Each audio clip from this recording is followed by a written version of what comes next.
Hey guys, this is Varsha and welcome to VSP classes. Hindi का एक बहुत ही इम्पॉर्टेंट टॉपिक आज इस वीडियो में होने वाला है, जो है वाक्य और वाक्य के भेद। जी हाँ, आने वाले जितने भी एग्ज़ाम हैं जिसमें हिंदी पूछी जाती है, 1 से 2 नंबर आप फिक्स कर लीजिए, लिख के रख लीजिए कि वाक्य से 1 या 2 नंबर के क्वेश्चन ज़रूर पूछे जाएंगे। चाहे आप यूपी टेट का एग्ज़ाम देंगे, चाहे आप जूनियर शिक्षक भर्ती जो आई है यूपी में उसका एग्ज़ाम देंगे, या फिर आप यूपी बीएड एंट्रेंस एग्ज़ाम देने वाले हैं या रीट का एग्ज़ाम देंगे, आपको वाक्य से 1 से 2 नंबर का क्वेश्चन ज़रूर देखने को मिलेगा। तो आज हम सबसे पहले वाक्य की बात करेंगे कि वाक्य कहते किसे हैं, ठीक है, और रचना के आधार पर वाक्य के भेद कितने हैं उनको देखेंगे और एग्जाम्पल भी उनका देखेंगे। यानी आज आप क्रिस्टल क्लियर कर लेंगे कि वाक्य के भेद जो होते हैं रचना के आधार पर वो होते क्या हैं, ठीक है। बार बार एग्जाम में पूछा जाता है और हम अक्सर कंफ्यूज हो जाते हैं कि इन किसको हम सिंपल यानी कि सरल वाक्य कहते हैं, किसको हम संयुक्त वाक्य कहते हैं और किसको हम मिश्र वाक्य या फिर मिश्रित वाक्य कहते हैं। तो आज ये तीनों चीज़ें हम क्लियर करने वाले हैं, ठीक है। तो लेट ना करते हुए शुरू करते हैं। पर हाँ, सबसे ज़रूरी जो बात है, अगर वीडियो पसंद आएगा तो वीडियो को लाइक और शेयर कर दीजिएगा, चैनल को सब्सक्राइब कर दीजिएगा, बेल आइकन को प्रेस कर लीजिएगा ताकि वीडियो की लेटेस्ट नोटिफिकेशन आपको मिलती रहे। तो आने वाले सभी परीक्षाओं के लिए बहुत ही महत्वपूर्ण होने वाला है आज का ये वीडियो। आइए देखते हैं। देखिए, वाक्य के भेद को ना जानते हुए सबसे पहले हम वाक्य देख लेते हैं कि वाक्य कहते किसे हैं। तो देखिए, सेंटेंस जो होता है, वाक्य जो होता है, जब भी हम अपने मन की बात दूसरों तक पहुंचाना चाहते हैं या फिर अपनी बातचीत को आगे बढ़ाना चाहते हैं तो हम जिसका सहारा लेते हैं, ठीक है, उसको हम क्या कहते हैं, वाक्य कहते हैं। यानी वाक्यों का सहारा लेकर ही हम बोलते हैं, ठीक है। और ये जो वाक्य होते हैं ये विभिन्न शब्दों के योग से बनते हैं, ठीक, और हर शब्द का एक अपना अलग अर्थ निकलता है, ठीक है। तो कह सकते हैं आप कि वाक्य छोटा है या बड़ा है ये मैटर नहीं करता, बल्कि किसी आपके मन में जो विचार चल रहे हैं, जो भाव चल रहे हैं, उनको पूर्णतः व्यक्त करने की क्षमता जो होती है वो किस में होती है, इन वाक्यों में होती है, ठीक है। तो ये तो हो गई बात वाक्य की जो बोलचाल की भाषा में। आइए इसका थोड़ा सा इसकी परिभाषा देखते हैं कि यहाँ देखिए कहा गया सार्थक शब्द या शब्दों का वह समूह, सार्थक शब्द ध्यान दीजिएगा, ठीक है, या शब्दों का वह समूह जिससे वक्ता का भाव, वक्ता यानी कि बोलने वाले का भाव स्पष्ट हो जाए, उसे ही हम वाक्य कहते हैं। क्लियर? बहुत सिंपल परिभाषा है वाक्य की, ठीक है। यानी कि ऐसा सार्थक शब्द या समूह जो व्यवस्थित हो, ठीक है, और तथा पूरा आशय प्रकट कर सके, यानी जो आप बात बोलना चाह रहे हैं वो लोगों तक पहुंच पाए, ठीक है, लोग उसका मतलब समझ पाए, यही होती है वाक्य, ठीक। तो एग्जाम्पल देख लीजिए, जैसे यहाँ पे है माता पिता भगवान का रूप है, ठीक है। अब ये एक वाक्य है। वाक्य किस लिए है? क्योंकि इसका पूरा एक अर्थ निकल रहा है। सिंपल सा एक अर्थ है कि माता और पिता जो है वो भगवान का ही एक स्वरूप है, ठीक है। तो ये हो गई वाक्य। अब हमने वाक्य के बारे में बात कर ली, अब देखते हैं वाक्य के अंग। सबसे पहले हम वाक्य के अंग देखेंगे कि वो कैसे होते हैं। तो वाक्य के अंग कौन कौन से होते हैं? देखिए, हर एक वाक्य के 2 अंग माने गए हैं, ठीक है। वाक्य के 2 अंग हैं कौन कौन से? जिसको हम कर्ता और क्रिया कहते हैं, और इसी कर्ता और क्रिया के विस्तारित रूप को ही हम क्या कहते हैं? उद्देश्य और विधेय कहते हैं। एग्जाम में आपको कर्ता और क्रिया ना देकर उद्देश्य और विधेय दे दिया जाता है, ठीक है। तो अगर आप ये उद्देश्य और विधेय समझ लिए तो मतलब आप सिंपल यानी कि सरल वाक्य, संयुक्त वाक्य और मिश्रित वाक्य, तीनों वाक्यों को आप इजीली समझ पाएंगे। तो सबसे पहले आइए देखते हैं उद्देश्य और विधेय होते क्या हैं। देखिए, यहाँ सबसे पहले बात करी जा रही है उद्देश्य की। अब उद्देश्य क्या होता है? देखिए, होता क्या है कि वाक्य में जिस व्यक्ति या वस्तु के बारे में कहा जाता है, यानी कि एक कोई वाक्य है, ठीक, तो उसके यानी कि जिस व्यक्ति और वस्तु के बारे में बात करी जाती है उसे ही हम क्या कहते हैं? उद्देश्य कहते हैं। अब उद्देश्य वही है जिसको हम इंग्लिश में क्या कहते हैं? सब्जेक्ट कहते हैं, ठीक है। तो जिसके बारे में कोई बात करी जाती है उसको क्या कहते हैं? उद्देश्य कहते हैं, ठीक है। तो ये मुख्य रूप से क्या होता है? यही कर्ता जो होता है मुख्य रूप से कर्ता ही वाक्य में उद्देश्य का कार्य करता है। कैसे करता है, आइए उसको देख लेते हैं। देखिए यहाँ पे एक वाक्य है, राम बाजार जा रहा है, ठीक है। अब इस सेंटेंस में, इस वाक्य में जो कुछ भी लिखा गया है वह किसके बारे में लिखा गया है, राम के बारे में लिखा गया है, ठीक है। और राम यहाँ क्या है, राम यहाँ कर्ता है, ठीक। तो इस वाक्य में राम ही क्या है, वाक्य का उद्देश्य है, यानी कि यही सब्जेक्ट है, ठीक है। ये तो बात हो गई उद्देश्य की। अब देखते हैं विधेय क्या होता है। तो देखिए वाक्य में कर्ता या उद्देश्य के बारे में जो कुछ भी कहा जाता है उसे ही हम क्या कहते हैं, विधेय कहते हैं। अब देखिए कर्ता क्या होता है, कर्ता तो उद्देश्य होता है, लेकिन वाक्य में जो क्रिया होती है वो क्रिया क्या कहलाती है, विधेय कहलाती है। अब इसी एग्जाम्पल को लेकर चलते हैं, जैसे कि राम बाजार जा रहा है, ठीक। इस वाक्य में राम क्या हो गया था, ऊपर ही हमने बताया कि राम तो उद्देश्य हो गया, यह बात पहले क्लियर हो चुकी है, ठीक है। लेकिन वाक्य का जो और ये भाग पर बचता है, ये पार्ट है, वो क्या कहा जा रहा है, वो राम के बारे में कहा जा रहा है, ठीक है। इसलिए इस वाक्य का विधेय क्या हुआ, इस वाक्य का विधेय ये वाला वाक्य हो गया, ठीक है। यानी कि विधेय बोले तो प्रेडिकेट जिसको बोलते हैं, ठीक। जैसे एक और वाक्य आप ले लीजिए कि सीता गाना गा रही है, तो सीता क्या हो गई, सीता उद्देश्य हो गई, यानी कि सब्जेक्ट हो गई, यानी कि कर्ता हो गई। और गाना गा रही है, ये हमारा क्या हो गया, विधेय हो गया, यानी कि प्रेडिकेट हो गया, ठीक। तो उम्मीद है कि उद्देश्य और विधेय बहुत अच्छे से आपको समझ आ गया होगा। तो ये तो बात हो गई वाक्य के अंगों की। अब आइए देखते हैं कि रचना की दृष्टि से वाक्य कितने प्रकार के होते हैं। रचना की दृष्टि से वाक्य 3 प्रकार के होते हैं। अब देखिए याद करने के लिए आप ऐसे भी कर सकते हैं, रचना में कितना शब्द है, 3 शब्द है, ठीक है। तो रचना के आधार पर वाक्य 3 प्रकार के होते हैं, ये समझने का एक तरीका कह सकते हैं, ठीक है, ताकि आपको याद रहे।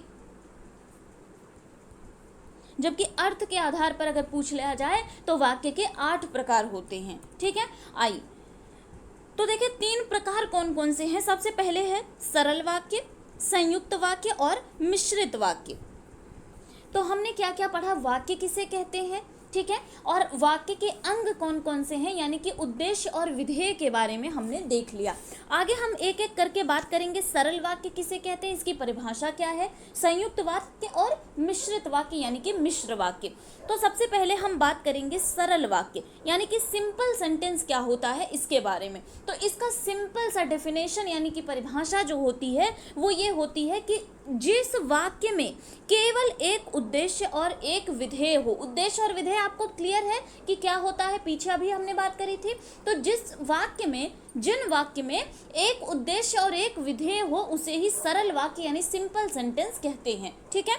अब देखें और कुछ समझने से पहले इतना एक और बात देख लीजिए, एक तरीका कह लीजिए समझने का कि सरल वाक्य को आप पहचानेंगे कैसे, कि इस वाक्य में केवल एक क्रिया होती है, ठीक है, और वाक्य के बीच में कोई भी योजक चिन्ह नहीं लगे होते हैं। कैसे होते हैं, आइए एग्जाम्पल्स को देखते हैं। देखिए यहाँ एक पहला हमारा उदाहरण है, राम ने रावण को मारा, ठीक। अब यहाँ आपको दिखाई दे रहा होगा एक उद्देश्य है, एक विधेय है, ठीक है, और क्या है, वाक्य में केवल एक क्रिया हो रही है। मारना क्रिया जो है वो सिर्फ एक ही तो क्रिया है। तो वाक्य में केवल एक क्रिया जब हो और वाक्य के आप देख पा रहे होंगे कि वाक्य के बीच में कोई भी योजक चिन्ह भी नहीं लगा है, ठीक है, यानी बड़ा सिंपल सा सेंटेंस है आपका। तो यही क्या हो गया, सरल वाक्य हो गया। दूसरा उदाहरण देखते हैं, परिश्रमी बालक सफल होते हैं, ठीक है, कोई योजक चिन्ह नहीं है, केवल एक क्रिया हो रही है, ठीक, और क्या है, केवल एक उद्देश्य यानी कि एक सब्जेक्ट है और एक ही विधेय है। तो जब ये सारे नियम जहाँ पे लागू होने लगे वो हमारा क्या है, सरल वाक्य है, ठीक। देखिए कितना इजी है सरल वाक्य। बहुत बार एग्जाम में आप प्रीवियस ईयर पेपर उठाकर देखेंगे तो सरल यहाँ से यानी कि वाक्य से रचना के आधार पर जो वाक्य के 3 भाग होते हैं उनसे क्वेश्चन जरूर पूछा गया है। तो एक बात हो गई क्लियर आपकी, सरल वाक्य। आगे हम देखेंगे संयुक्त वाक्य किसे कहते हैं। अब देखिए संयुक्त वाक्य में क्या होता है कि जिस वाक्य में 2 या 2 से अधिक सरल वाक्य जुड़े हों, ठीक है, वही सरल वाक्य जो अभी हमने पीछे पढ़ा हुआ है उसे हम क्या कहते हैं, संयुक्त वाक्य कहते हैं। यानी 2 या अधिक सरल वाक्य जब आपस में जुड़े होते हैं उसे ही हम संयुक्त वाक्य कहते हैं, ठीक है। तो ये क्या है, ये जो है ये ऐसे वाक्य हैं जो योजक चिन्हों से जुड़े होते हैं। ध्यान दीजिएगा, ये ऐसे वाक्य हैं जो योजक चिन्ह से जुड़े होंगे। कौन कौन से? तथा, अथवा, नहीं तो, किंतु, परंतु आदि योजक चिन्ह जहाँ पे लगाया हुआ रहेगा वहाँ पे क्या हो जाएगा? संयुक्त वाक्य हो जाएगा। ठीक है, जैसे वह चला तो था परंतु रास्ते से लौट गया। तो यहाँ पे देखिए परंतु क्या है?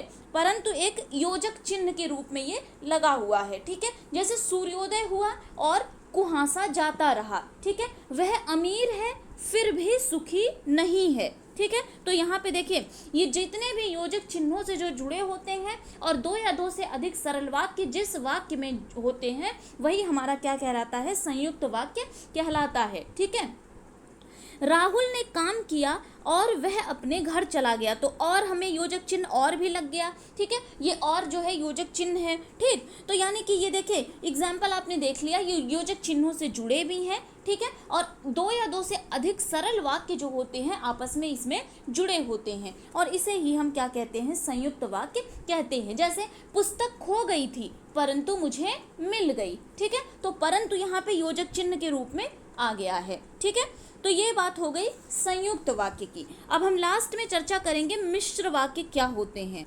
अब देखिए मिश्र वाक्य किसे कहते हैं? जिस वाक्य में एक उपवाक्य प्रधान होता है और दूसरा उपवाक्य उस पर आश्रित होता है। यानी कि एक क्या होगा? प्रधान होगा और दूसरा क्या होगा? उस पर आश्रित रहेगा। ठीक है, उसे ही हम क्या कहते हैं? मिश्र वाक्य कहते हैं। और अच्छे से समझ लीजिए इसको, जब दो या अधिक सरल या संयुक्त वाक्य आपस में जुड़े होते हैं तो वहाँ पे हमारा क्या होगा? मिश्र। मिश्र का मतलब ये है कि मिल जाना, सबको मिला देना जब। ठीक है, तो इसमें क्या होगा? इसमें आपके सरल वाक्य भी जुड़े रहेंगे प्लस संयुक्त वाक्य भी जुड़े रहेंगे। ठीक है, और ये भी कुछ योजक चिन्हों से ये भी योजक शब्दों से जुड़े होते हैं। सॉरी, शब्द से, योजक शब्दों से। ठीक है, अब देखिए मिश्र वाक्यों की मुख्य पहचान यह है कि उनमें जब, तब, जो, जितना, जहाँ, जैसा, कैसा, यदि, क्योंकि आदि योजक अवयव में से किसी एक का प्रयोग किया जाता है। वहाँ हमने क्या देखा था? अभी जब हमने संयुक्त वाक्य की बात करी थी लेकिन किंतु, परंतु और ये सारे थे।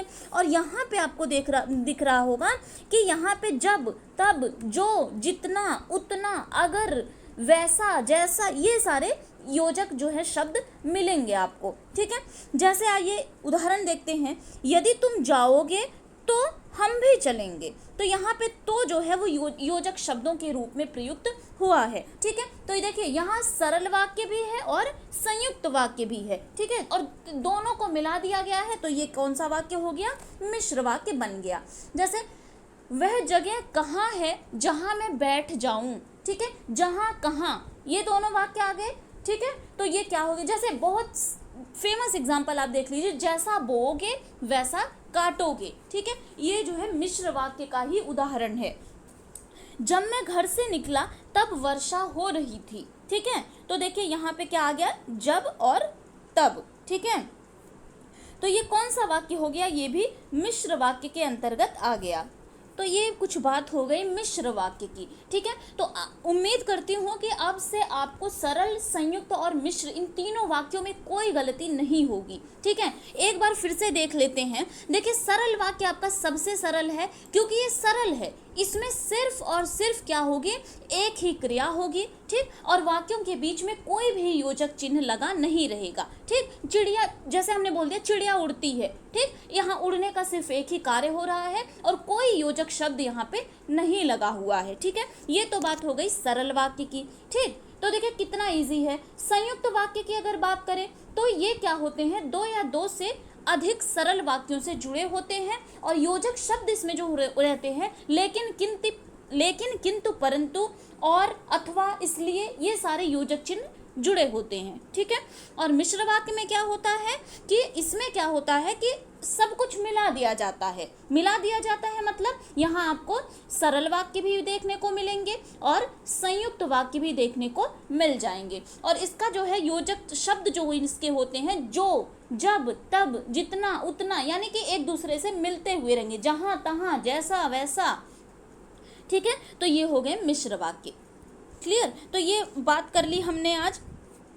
वाक्य किसे कहते हैं आज हमने ये भी देख लिया। ठीक। और वाक्य के अंग के बारे में बात कर ली, उद्देश्य और विधेय जो होते हैं, और वाक्य रचना की दृष्टि से वाक्य के 3 भेद जो होते हैं उसके बारे में भी हमने देख लिया। तो उम्मीद करती हूँ कि आपको ये वीडियो बहुत पसंद आया होगा और बहुत अच्छे से आपको समझ आ गया होगा कि सरल, संयुक्त और मिश्र वाक्य किसे कहते हैं। तो अगर आपको वीडियो पसंद आया होगा तो वीडियो को लाइक और शेयर कर दीजिएगा, चैनल को सब्सक्राइब कर दीजिएगा, बेल आइकन को प्रेस कर लीजिएगा ताकि लेटेस्ट नोटिफिकेशन आपको मिलती रहे। Thank you.